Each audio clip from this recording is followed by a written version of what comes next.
এর মধ্যে 1 নম্বর বলছি, এখন 2 নম্বরটা বলছিলাম। দ্বিতীয় নম্বর, যে ব্যক্তি কি করবে, রোজার অবস্থায়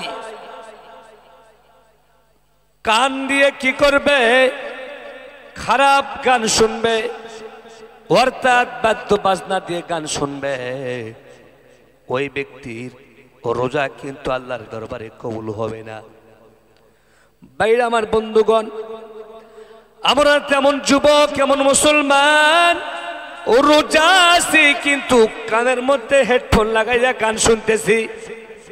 সেই কি গান? হিন্দি গান।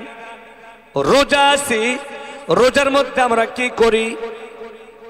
অশ্লীল গান শুনি, কান দিয়ে গান শুনি।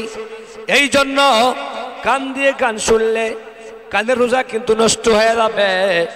এমন মুসলমান গান শুনতে শুনতে সারা রাত শেষ হয়ে যায়, কিন্তু কানের নিশায় ফজর হয়ে গেছে।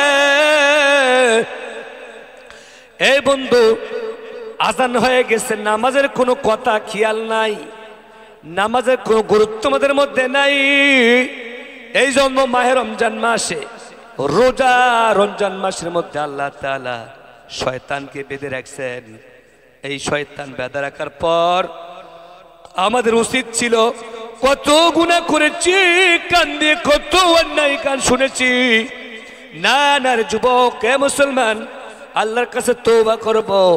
মাহে রমজান মাস, আমাদের উচিত ছিল কান দিয়ে কোরআন শরীফ তেলাওয়াত শোনা, কান দিয়ে বক্তব্য শোনা, কান দিয়ে ভালো কিছু জ্ঞান অর্জন করা।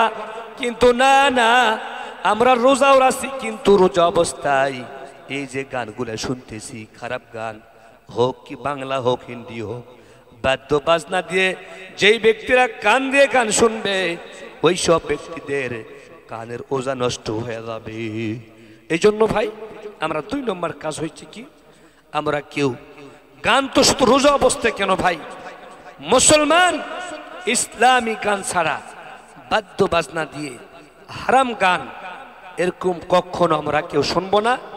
আমরা যেগুলো ইসলামী গান, যেগুলো গান ভালো ইসলামী গান শুনলে মানুষের ঈমান আর আল্লাহ তাআলা তাজা করে দেন ভাই। এই জন্য আমরা জানি কি করি, রোজা অবস্থায় আমরা গান শুনবোই না, এবং আমরা রোজা ছাড়াও আমরা কেউ গান, খারাপ কোনো গান আমরা শুনবো না ইনশাআল্লাহ। আল্লাহ পাক সকলকে এরকম ইসলামের দিকে থাকার তৌফিক দিক। আখির দাওয়ানা আলহামদুলিল্লাহি রাব্বিল আলামিন।